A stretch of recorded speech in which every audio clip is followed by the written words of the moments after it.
इतना बड़ा ट्रक सामने से निकल गया, तुम्हें दिखाई नहीं दिया? वो हॉर्न बजा रहा था, सुना नहीं? हाँ? आत्महत्या करने की कोशिश कर रही थी क्या? लगता है देख सुन नहीं सकती। फिर ये सड़क पे अकेली क्या कर रही है? कौन कौन है यहाँ पे? आकाश भाई? आप कौन है? तो आप देख सकती हैं?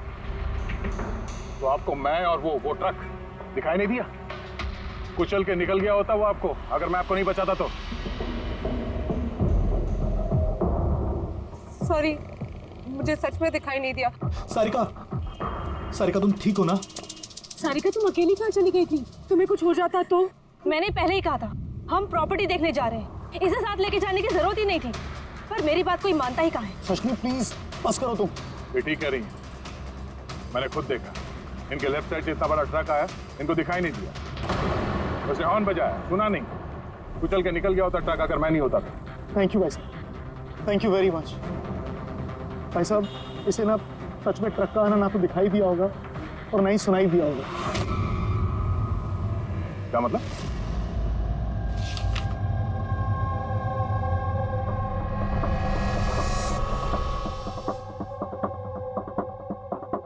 ये सब मतलब आपको सिर्फ चीजें और हर किसी का ये दाहिना हिस्सा नजर नहीं आता, सिर्फ बायां हिस्सा नजर आता है? जी सर। तो इस वक्त मैं आपके सामने खड़ा हूं तो सिर्फ आधा ही नजर आ रहा हूं? मेरा ये दाहिना हिस्सा आपको दिखाई नहीं दे रहा? नहीं सर, नहीं देख सकती। कोई मेरे कितने भी नज़दीक खड़ा हो, अगर वो मेरी बाईं तरफ खड़ा है तो ना वो मुझे सुनाई देता है ना दिखाई देता है सर। मुझे एक दिमागी बीमारी है, हेमीस्पेशियल नेग्लेक्ट। इस बीमारी की वजह से सर मेरा दिमाग लेफ्ट साइड रजिस्टर नहीं कर पाता सर, सिर्फ राइट साइड समझ में आता है सर उसको। इसीलिए आप ये सब पेंटिंग्स, ये सब लोग सिर्फ राइट साइड देख सकती हूँ सर मैं। तो इस बीमारी का कोई इलाज तो होगा? और आप लोगों ने इन्हें बाहर सड़क पे जाने कैसे दिया? आप लोगों को तो पता था ना इनके साथ क्या हो रहा है, फिर भी कुछ हो जाता तो इनको? सर आप ही बताइए ना, इसे अपना माइंड भी तो यूज करना चाहिए था ना। सर इसे क्या जरूरत थी सड़क पे अकेला जाने की? सर और ये कोई बच्ची थोड़ी ना है जो 24 घंटे इस पर हम नजर रखें। इनफैक्ट हम इसके लिए एक बेबी सिटर अपॉइंट कर लेते जो 24 घंटे इस पर नजर रखेगी। अब ये सब कहने से क्या होगा? हाँ, गलती हमारी है और ये सब तुम लोग मानो या ना मानो, पर मैं मानता हूं। Sir I'm so sorry sir, ये गलती दोबारा नहीं होगी सर। सारिका मेरी छोटी बहन है, इसका ख्याल रखना मेरी जिम्मेदारी है सर। करेक्ट, आगे से ऐसा बिल्कुल नहीं होगा। और वैसे भी तुम्हारी दवाई का वक्त हो गया है ना, चलो दवाई खाते हैं। सर ये तो बहुत ही खतरनाक बीमारी है। अगर उसके लेफ्ट साइड पे किसी ने उस पर सीधा सीधा हमला भी किया तो भी उसको पता नहीं चलेगा। एग्जैक्टली, इसी बात का मुझे डर है। एक तो ये बीमारी, ऊपर से करोड़ों की जायदाद की अकेली वारिस है वो। सारिका के माँ बाप एक एक्सीडेंट में मारे गए, सारिका बच गई, लेकिन उसे हेमीस्पेशियल नेग्लेक्ट बीमारी हो गई। उसके आसपास उसकी देखरेख करने वाले तो बहुत सारे लोग हैं, पर उनमें से पता नहीं कितने हैं जो ईमानदारी से उसकी भलाई चाहते हैं। क्यों ऐसा क्यों लग रहा है तुम्हें? अभिजीत, उसके वसीयत के मुताबिक सारिका के बाद पूरी जायदाद इन्हीं रिश्तेदारों को मिलने वाली है, और मुझे पहले से ये लोग ठीक नहीं लग रहे हैं। अभी कुछ दिन पहले मैं उसके बर्थडे पार्टी पे गया था। चलो भाई सारिका, केक काटो। भाई 2 मिनट और वेट करते हैं ना, दया सर आते ही होंगे, मैंने उनको भी बुलाया है। कम से कम हमें भी बता दिया होता। अरे किसने क्या नहीं बताया भाई? ओह, आई एम सो सॉरी, आने में जरा देर हो गई। वैसे many happy returns of the day, happy birthday. I will take it, लो लो। आपसे मैं पहले नहीं मिला। मैं बताती हूँ, ये कृति है। सारिका जैसे पेशेंट्स को संभालने के लिए इन्होंने ट्रेनिंग ली और मैंने इन्हें 24 घंटे सारिका के साथ रहने के लिए अपॉइंट किया है। उम्मीद है अब आपको सारिका की फिक्र नहीं होगी। बिल्कुल, और हमें भी उम्मीद है कि कृति के रहते सारिका सेफ रहेगी। एब्सोल्युटली। मेरी गलती है, सिर्फ मेरी गलती है। मुझे उसे उन लोगों के भरोसे छोड़ना नहीं चाहिए था। मार दिया होगा उन लोगों ने उसे। घर आ गया।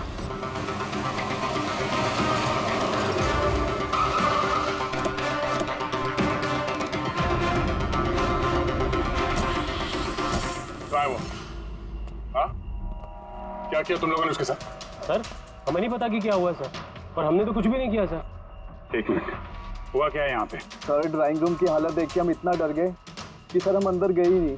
पहले ये बताओ सारिका कहाँ है?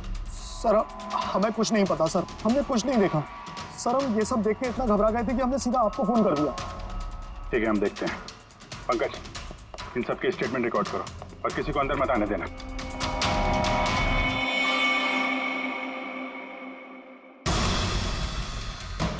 सारिका, सारिका, सारिका! यहाँ तो बहुत हंगामा हुआ है।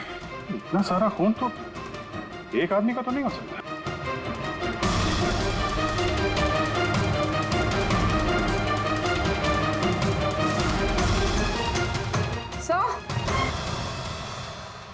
हाँ? सर ये देखिए, कोई लूट के इरादे से घुसा था, लेकिन पैसे लेके जा नहीं पाया। जिसने भी रोकने की कोशिश की उस पर हमला कर दिया। सर लाश! सारिका?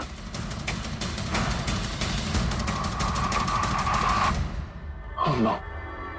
हाँ? ये मनाली है तो? आगे से ऐसा बिल्कुल नहीं होगा।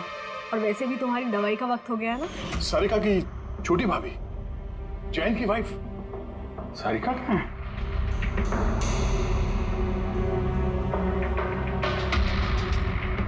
ओह नो! दया! हाँ? ये कृति है। सारिका जैसे पेशेंट्स को संभालने के लिए इन्होंने ट्रेनिंग ली। ये तो कृति है। कृति? हाँ? कृति सर, पल्स चल रही, जिंदा है। ये सारिका के कमरे के बाहर? सारिका! सारिका? रेडी? जल्दी से एम्बुलेंस का इंतजाम करो, इसको हॉस्पिटल भेजना होगा। सारिका! सारिका?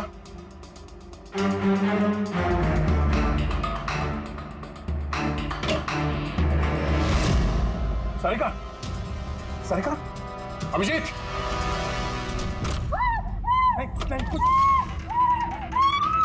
कुछ क्या हुआ? हाँ? रिलैक्स रिलैक्स, हम लोग सारिका बारह बारह बारह पूर्वी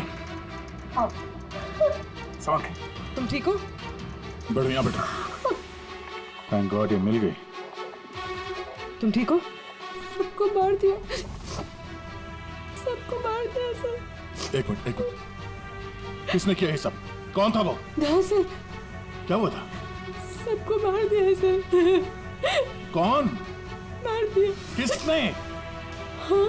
किसने मारा? दया, मार दिया उसने। आई थिंक इसको भी जल्दी से हॉस्पिटल पहुंचाना चाहिए। इसकी हालत ठीक नहीं है। वही ठीक है, लगता है सदमे में है। पूर्वी उठाओ इसे, उठो उठो। यहाँ पर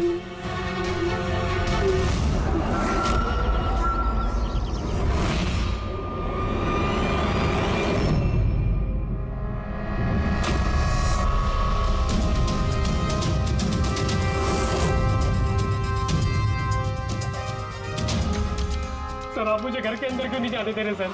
सर मेरी बीवी का खून हुआ है सर। सर प्लीज मैं उसे देखना चाहता हूँ सर एक बार। मिस्टर जयंत, आपकी पत्नी की मौत का हमें बहुत दुख है, लेकिन हम आप लोगों को अंदर जाने नहीं दे सकते। 3 लोगों पे हमला हुआ है, एक की मौत हुई है, एक जख्मी है, एक सदमे में है। और आप लोग कह रहे हैं कि आप लोगों को कुछ नहीं पता। हाँ? सचमुच हमें कुछ नहीं पता है सर। इनफैक्ट हम सब यहाँ पे थे ही नहीं सर। हम सब न्यू बॉम्बे में थे सर, एक पार्टी में। कैसी पार्टी? सर एक फ्रेंड की रिसेप्शन पार्टी थी। तो आप सब वहां गए थे तो मनाली वो घर में क्यों थी? सर मनाली भी हमारे साथ ही थी। घर पर सिर्फ सारिका और कृति थे, क्योंकि सर सारिका की तबीयत खराब थी। लेकिन सर बीच पार्टी में से मनाली अचानक गायब कैसे हो गई, हमें भी कोई आइडिया नहीं है सर। सर हाँ पूर्वी, सर ये देखिए, इनके नाखूनों में और इनकी बॉडी पे काफी सारे बाल के टुकड़े मिले। सर ये कांच के टुकड़े देखिए सर, काफी मोटे हैं। ऐसा लग रहा है कि किसी के चश्मे का है।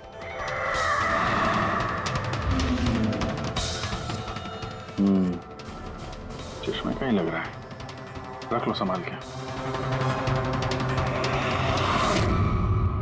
ये घसीटने के निशान के साथ खून की बूंदें।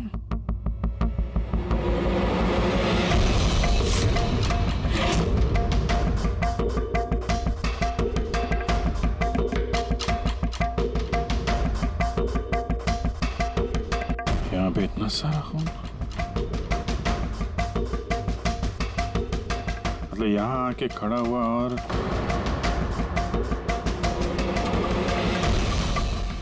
बाइक का निशान।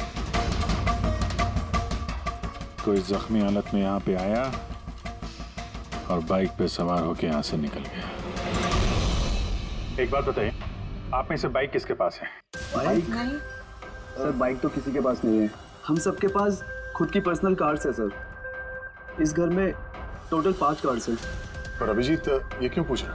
क्योंकि कोई बहुत ही जख्मी हालत में बाइक पे सवार होके यहाँ से गया है और मुझे पूरा यकीन है कि खूनी वही है। आई थिंक इसका जवाब सारिका दे पाएगी। एक बार वो होश में तो आ जाए। बाय द वे, आप में से किसी को कहीं कोई चोट वोट तो नहीं लगी है? चोट हमें? सर आपके कहने का मतलब क्या है? हमें की चोट लगेगी? आप हम पर शक कर रहे हैं? जब तक ये केस सॉल्व नहीं हो जाता हम सब पे शक करते हैं, और अगर आप लोग हमारे साथ कोऑपरेट नहीं करेंगे तो हमारा शक और बढ़ जाएगा। हाँ? इसलिए प्लीज कोऑपरेट।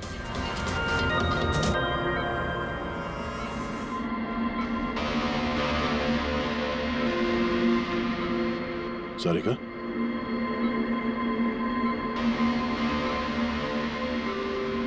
सारिका आप ठीक हो? अभिजीत, सारिका दया सर, तुम ठीक हो? सब मनाली भाभी और कृति सर। कृति ठीक है, पर मनाली, उसकी मौत हो गई। संभाल के कृति।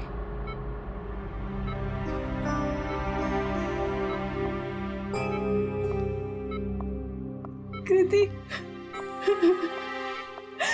कृति, तुम ठीक हो ना? I'm so glad you're okay. Thank God तुम ठीक हो।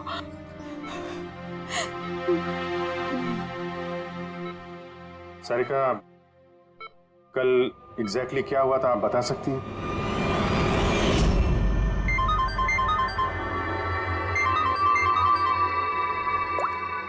हेलो,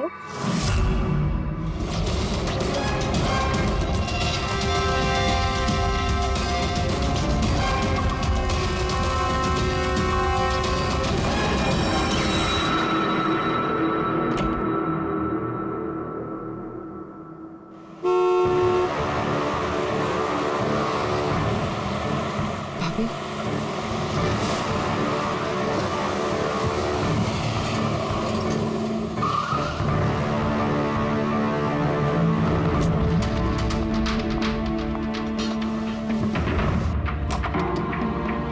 सारिका,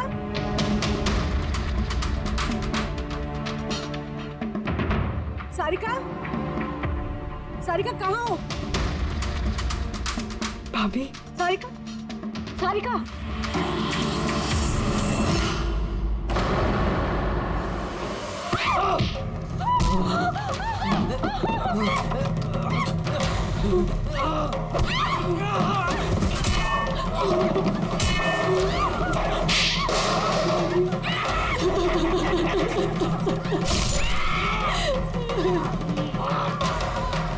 भाभी, कृति,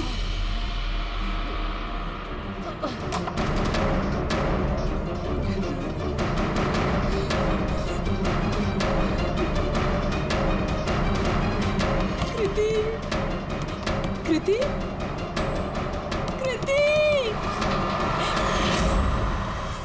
तो तुमने इनका दरवाजा खटखटाया, तो कृति आपने क्या देखा? आप पे हमला कैसे हुआ? सारिका के जोर जोर से चिल्लाने की आवाजें आई। मैं तुरंत कमरे से बाहर गई। सारिका, ये सब कैसे? कृति, कृति, सारिका तुम ठीक तो हो? कृति, मैं कमरे में हूँ कृति, कमरे में। Okay okay okay Sarika, you don't worry, I am coming. Kriti संभल के, वो खूनी अभी घर में ही है। खूनी? सारिका, तुमने उसको देखा जिसने कृति पे हमला किया था? जी सर, मैंने देखा था। सारिका, सारिका, कृति, कृति, सारिका, उस वक्त वहां पे जो कुछ भी तुमने देखा उसे तुम एक पेपर पे ड्रॉ कर सकती हो? जी सर। जब मैंने उसे मनाली भाभी के पीछे देखा सर, तो घर में बहुत अंधेरा था। मुझे सिर्फ उसके चेहरे की एक झलक दिखाई दी। जब मैंने उसे फिर से देखा तो मुझे सिर्फ हाथ दिखाई दिया। कृति मेरी तरफ आ रही थी और उसके पीछे से एक हाथ आया।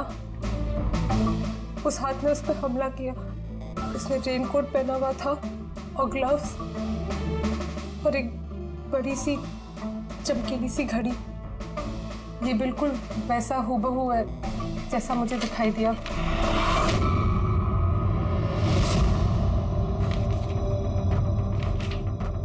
आई होप इन अधूरी तस्वीरों से आप लोगों की कुछ मदद हो सके। फिक्र मत करो, ये अधूरी तस्वीर हम पूरी करेंगे।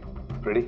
मनोहर के पास स्केचेस लेकर जाओ और उसे कहो कि ये स्केच पूरा करें। Sarika, thank you so much. आप जा सकती हैं, थक गई होंगी। चलो सारिका।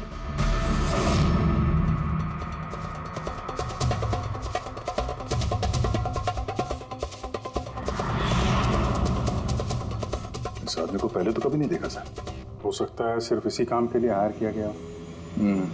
और अहम वक्त आके मनाली ने इसका खेल बिगाड़ दिया। ध्यान से देखो इस स्केच को। ये उस आदमी का स्केच है जिसने मनाली का खून किया। क्या आपने इसे कभी देखा है? मुझे समझ नहीं आ रहा कि हम पे शक क्यों किया जा रहा है। एग्जैक्टली, हम सब सारिका के अपने हैं और अगर आज हम अपना बिजनेस वगैरह छोड़कर यहाँ आए हैं तो सिर्फ सारिका के लिए। और आपको लगता है कि हम उसे मारना चाहते हैं? सर, जिसकी जान गई वो मेरी बीवी थी सर, और सारिका मेरी बहन की तरह। सर, मैं बहुत छोटा सा था जब मेरे मॉम डैड गुजर गए थे। मुझे सारिका के मॉम डैड ने ही पाल पोस कर बड़ा किया है सर। मैं आज जो कुछ भी हूँ सिर्फ उन दोनों की वजह से हूँ। और सर, मैं सारिका को अपनी जान से भी ज्यादा प्यार करता हूँ। एग्जैक्टली। एक तो हमने उसके लिए नर्स भी रखी और आप सब लोग हम ही पे शक कर रहे हैं। हाँ, शक कर रहे हैं तुम सब पे। मैंने अपनी आंखों से देखा कितना लगाव है आप लोगों को उससे। आप सब लोग अच्छी तरह से जानते हैं अगर उस बेचारे को कुछ हुआ तो उसकी अरबों की जायदाद तुम सब लोगों के हिस्से बटेगी।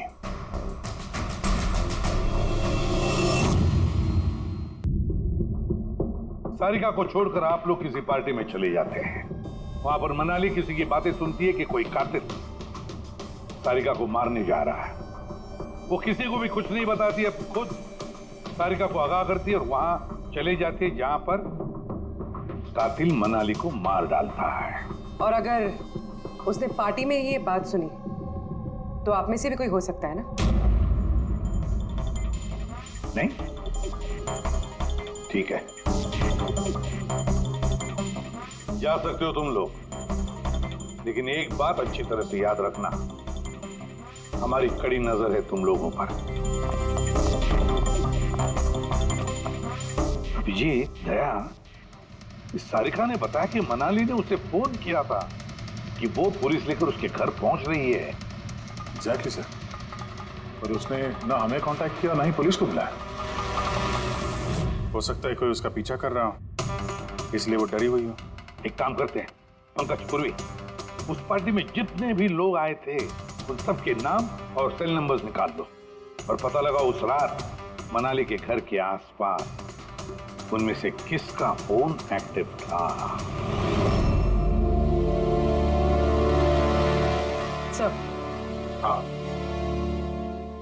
सर उस रात वहाँ 250 लोग थे, लेकिन सर एक नंबर है ईशान। उस रात वो पार्टी में था और वहाँ से सारिका के घर की तरफ निकला जब मनाली पार्टी छोड़ के गई थी।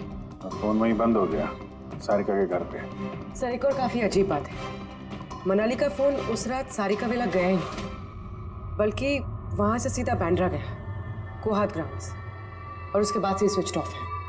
मनाली का सेल फोन तो उसके पास ही था क्राइम सीन पे।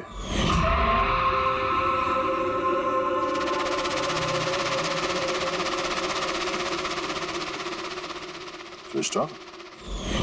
कहीं ऐसा तो नहीं कि जो फोन हमें मिला वो ईशान का ही हो, गलती से गिर गया वहां पे? मतलब ईशान उस रात सारिका विला आया था। बुलाओ इस ईशान को ब्यूरो में। सर आखिर मैंने किया क्या है, मुझे यहाँ क्यों बुलाया है? ईशान जरा अपना चश्मा उतारेंगे? चश्मा? सर ये तो विदाउट नंबर का चश्मा है, इसे मैं रेगुलर नहीं पहनता हूँ। डॉक्टर सालुंके के पास ले जाओ इसे। सर आखिर मुझे बताइए मैंने किया क्या है? हमने आपको यहाँ मनाली के मर्डर के सिलसिले में बुलाया है। क्राइम सीन पे हमें चश्मे का टूटा हुआ कांच मिला, आपके चश्मे को उस कांच से मैच करके देखेंगे। लेकिन सर मैं तो उस जगह पर गया ही नहीं था। अगर तुम वहां गए नहीं तो फिर तुम्हारा फोन सारिका विला में क्या कर रहा था? और मनाली का फोन तुम्हारे घर में, बांद्रा में, कोहात में कैसे? वो सर पार्टी में हमारे फोन एक्सचेंज हो गए थे, क्योंकि हमारे फोन एक जैसे थे। क्या बात है मनाली जी, आप कुछ परेशान लग रही हो? परेशान मैं नहीं तो वो एक्चुअली मैं जयंत और आकाश भैया को ढूंढ रही थी। आपने उन्हें कहीं देखा क्या? हाँ वो दोनों अंदर ही होंगे। अब हाँ वो क्या है ना, वो ये सब डिस्को लाइट्स और इतने शोर शराबे में मुझे कुछ समझ में नहीं आ रहा है। आप प्लीज उन्हें ढूंढने में मेरी हेल्प कर देंगे? मैं उनको अंदर से आपके पास भेजता हूँ।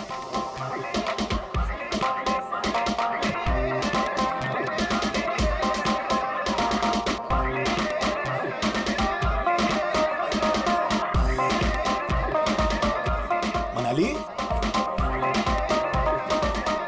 ईशान तुम तो कह रहे थे मनाली यहाँ ढूंढ रही है हमें, कहाँ है मनाली? अरे अभी तो यहीं थी मनाली, पता नहीं कहाँ चली गई।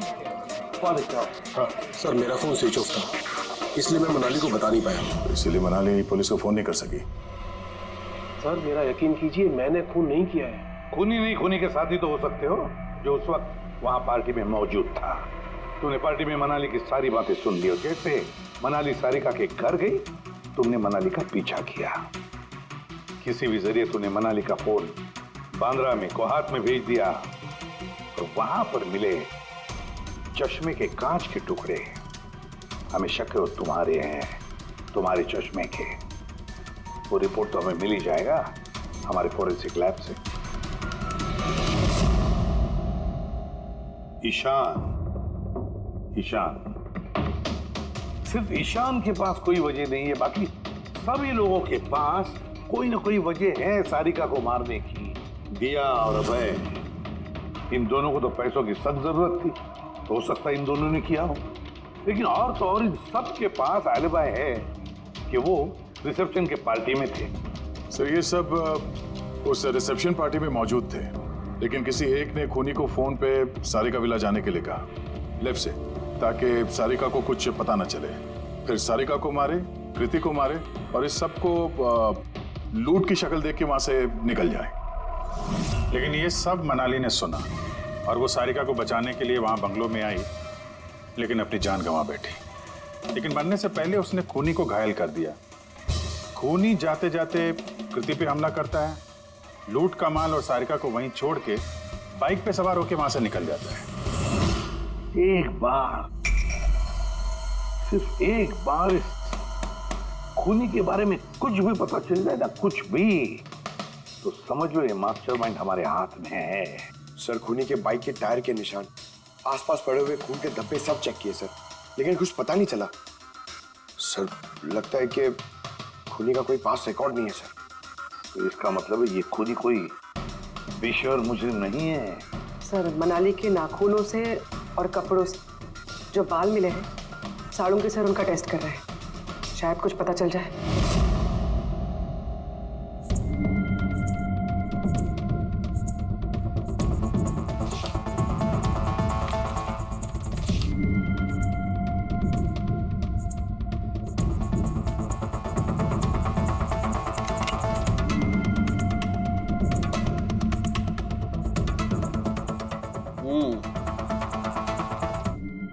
मेरा अंदाजा एकदम ठीक था। अब सिर्फ डीएनए रिपोर्ट का इंतजार करते हैं। हाँ समझ गया। बॉस, एक बात पक्की है कि ईशान खूनी नहीं है, क्योंकि क्राइम स्पॉट से ये जो चश्मे के लेंस के टूटे हुए टुकड़े मिले हैं, ये ईशान के चश्मे से मैच नहीं करते। एक तो ईशान के चश्मे का पावर 0 है, और दूसरा ये ईशान का जो चश्मा है इसके लेंसेज एकदम नॉर्मल है, जबकि ये लेंस फोटोक्रोमेटिक, मतलब रोशनी के साथ रंग बदलने वाला। अच्छा, वो जो खून मिला था बाइक के टायर मार्क्स के पास, वो खूनी का है? हाँ, वो खून खूनी का ही है, जिसकी उम्र 25 से 30 साल के बीच की है। और मनाली के नाखून में जो बाल मिला था वो तो खूनी का ही है। हाँ दे बस, हाथापाई के दौरान बाल जड़ से उखड़ जाते हैं, जबकि ये जो बाल हैं ये उखड़े नहीं हैं, ये काटे गए। और ये देखिए स्क्रीन पे जितने भी बाल हैं सब अलग अलग तरीके के। कोई बाल सीधे हैं, कोई घुंघराले हैं, और इनके कलर्स देखो, हर बाल का कलर अलग अलग है। कोई काला है, कोई ब्राउन है, कोई डार्क ब्राउन है, और कोई गोल्डन भी है। ये बाल किसी एक आदमी के हो ही नहीं सकते। अलग अलग लोगों के बाल? हाँ देख, इन बालों में हमें अलग अलग किस्म के केमिकल्स भी मिले, जैसे कि केराटिन, सिस्टाइन और भी बहुत कुछ। मुझे नहीं लगता है कि ये बाल किसी एक ही आदमी के सर के बाल। Hello? Oh good, very good, thank you very much, good news, bye. DNA test की रिपोर्ट ये भी इस बात को कंफर्म करती है कि ये जो बाल हैं ये किसी एक इंसान के बाल नहीं है। जिस आदमी के कपड़ों पर इस तरह के बाल होते हैं, अलग अलग लोगों के कटे हुए बाल, वो आदमी किसी बड़े सलून में काम करता है, हेयर स्टाइलिस्ट का।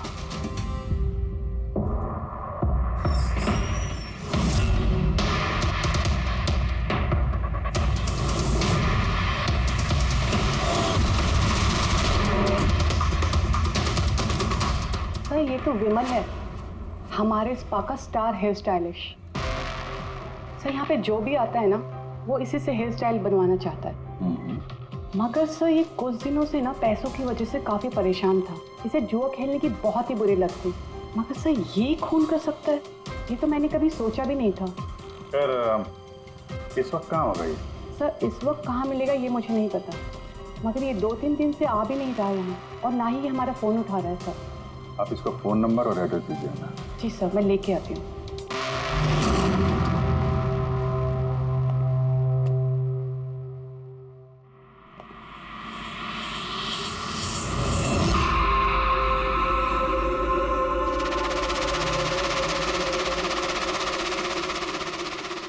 ओह नो, ये तो गया। जहर खाया इसने। ये आँख की चोट और ये कंधे पे भी नाखून के निशान है, तो वही जिसने मनाली का खून किया है। देखो कुछ मिलता है क्या?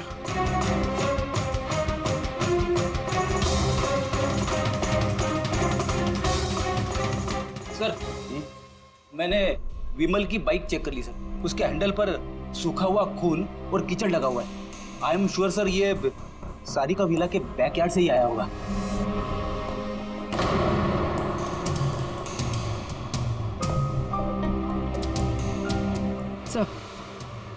सर ये टूटा हुआ चश्मा और ये रेनकोट मिला है। रेनकोट पे खून लगा हुआ है।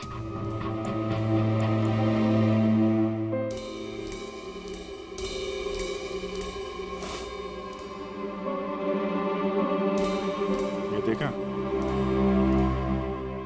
बाएं हाथ में घड़ी। हाँ तो सर, अगर विमल बाएं हाथ में घड़ी पहनता था तो सारिका ने दाएं हाथ में घड़ी कैसे देखी? उस रात पार्टी में मनाली ने किसी को सारिका के खून करने का प्लान बनाते हुए सुन लिया, तो मनाली ने ईशान से मदद मांगी। उससे कहा कि जयंत और आकाश को वहां भेज दे। इसका मतलब है आकाश और जयंत दोनों निर्दोष है। अब बचे ये तीन, रजनी, अभय और दिया। वो मास्टरमाइंड खून का इन तीनों में से कोई एक है। लेकिन सर उस कॉल पर दूसरी तरफ कौन था? सर विमल हो सकता है। नहीं सर, मैंने विमल के फोन रिकॉर्ड चेक किए। उस रात इनमें से किसी ने भी विमल को फोन नहीं किया। तो फिर कौन हो सकता है दूसरी तरफ? लैंडलाइन? सारिका के घर का लैंडलाइन सर? हाँ, हो सकता है। बेटी पंकज, जरा पता करो 11 बजे के आसपास सारिका के लैंडलाइन में किसी ने फोन किया था क्या? और सर सारिका के मुताबिक खूनी ने राइट हैंड पे घड़ी पहनी थी, जबकि विमल के बाएं हाथ पे घड़ी थी। और उसने बोला था कि खूनी ने जो रेनकोट पहना था वो ब्लू कलर का था, जबकि जो रेनकोट हमें विमल के घर से मिला वो काला था। हो सकता है सारिका से कोई गलती हो गई हो, ठीक से देखा ना हो उसने। सर उस रात 11 बजे सारिका विला में किसी का फोन आया था। किसने फोन किया था? क्या ये सच है कि इस सब के पीछे मेरे किसी अपने का हाथ है? जरा इंतजार कीजिए, सब पता चल जाएगा। सर आप लोग फिर से तलाशी क्यों ले रहे हैं? एक बार तलाशी ले चुके हैं ना आप लोग। उस वक्त सुराग इकट्ठे किए थे और आज केस क्लोज करना है। थोड़ा धीरज रखिए, अभी सारा मामला साफ हो जाएगा। मिल गया। पर ये तो वही रेनकोट है जो उस दिन खूनी ने पहना था। ये यहाँ कैसे है? बताता हूँ। तुमने कहा था कि मनाली भाग के तुम्हें यहाँ बचाने के लिए आई थी, क्योंकि उसने वहां पे किसी को तुम्हारी खून की साजिश रचते हुए सुन लिया था। लेकिन वो खूनी नहीं था। वो इंसान था जिसने ये पूरा प्लान बनाया था, और जिससे उसने फोन पे बात की, खूनी वो भी नहीं था, कोई और था जो उस वक्त तुम्हारे साथ यहाँ इस घर में मौजूद था। घर पे? उस वक्त मेरे साथ? प्रीति, करेक्ट। ये सब प्लान था। खूनी कांच तोड़ के घर के अंदर घुसता है, मगर गड़बड़ तब हुई जब उसने मनाली को मारा, सारिका समझ के। मनाली की तो मौत हो गई, पर मरने से पहले उसने खूनी को इतना घायल कर दिया कि खूनी यहाँ पर सारिका को मारने के लिए रुका ही नहीं, भाग गया। सर एक मिनट, अगर खूनी भाग गया तो फिर कृति पर हमला किसने किया? क्योंकि सारिका ने अपनी आंखों से कृति पर हमला होते हुए देखा था। हाँ मैंने देखा था, वो हाथ आया और उसने कृति पे हमला किया। हमला तो हुआ है, मगर किया किसने?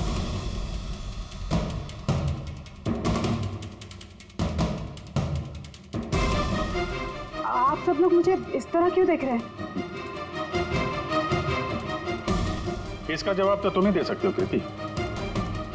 सारिका रात 10:30 बजे सो चुकी थी, और मनाली ने किसी को फोन पे बात करते सुना रात 11:10 पे, और वो फोन यहाँ इस घर की लैंडलाइन पे आया था। किसने रिसीव किया था वो कॉल? अगर हम ये मान भी ले कि विमल ने तुम पे हमला किया, तो फिर उसने तुम्हें जिंदा क्यों छोड़ा?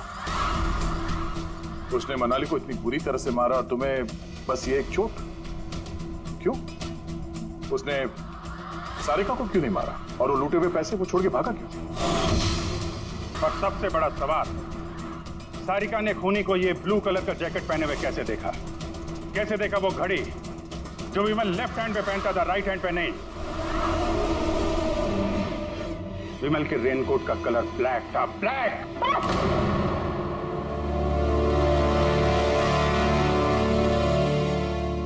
सही पहचाना आप लोगों ने। वो हमला मैंने खुद किया था।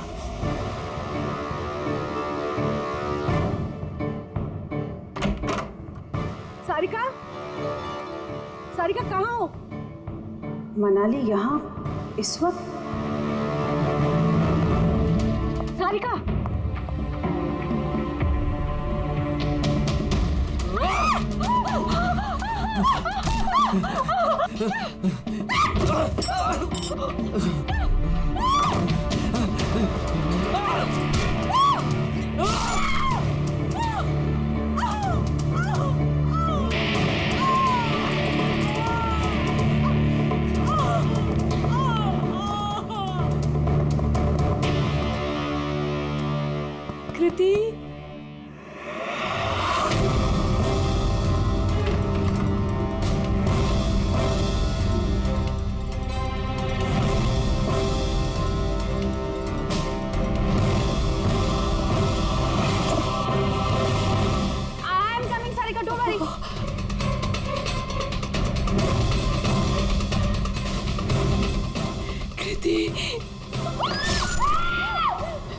चाहती थी कि किसी को मुझ पे शक हो। अब जब तुमने इतना सब कुछ बता दिया तो उस मास्टरमाइंड का नाम भी बता दो। हाँ?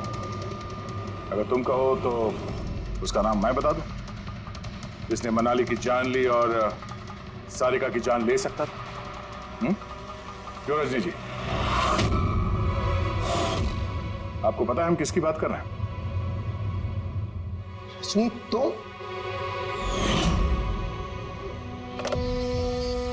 हेलो, किलर शार्प 11:30 बजे पहुंच जाएगा। सारिका का काम तमाम किसी भी कीमत पर हो जाना चाहिए। वो मेरा बाकी का पैसा, तुम्हें तुम्हारे पैसे मिल जाएंगे। ओके।